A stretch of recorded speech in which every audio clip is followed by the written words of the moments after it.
সালামু আলাইকুম প্রিয় এলাকাবাসী, দেশবাসী, সকল ভাই বোনেরা সবাই কেমন আছেন?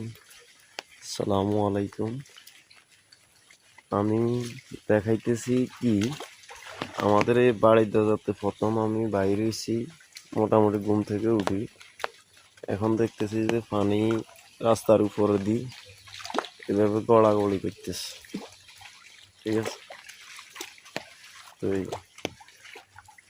এইভাবে রাস্তার উপর দিয়ে পানি গড়াগড়ি করতেছে। তো এখন মোটামুটি পানি আর কম হয়েছে এটা বলা যাইত না, পানি হয়েছে। ঠিক আছে,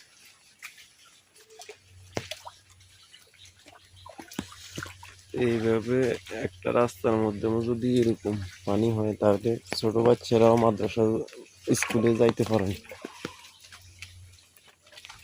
সবকিছু মিলেই এখন একটা দুর্ভোগে আছে। ঠিক আছে, এই দুর্ভোগটা আমাদের কবে যাবে?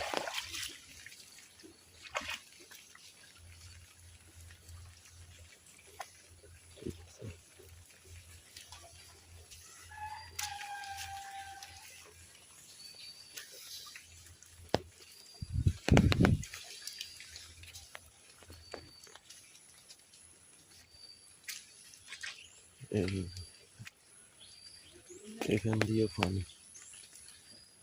দিয়ে পানি কিভাবে যাইব? বাচ্চাগুলো কিভাবে মাদ্রাসা স্কুলে যাইব কেউ বলতে পারেন? এইভাবে যদি ধরেন আমি আধা কিলোমিটার হাঁটি, এভাবে পানি বাড়ির থেকে বাইরে হইলে আধা কিলোমিটার পানি, এই পরিস্থিতি।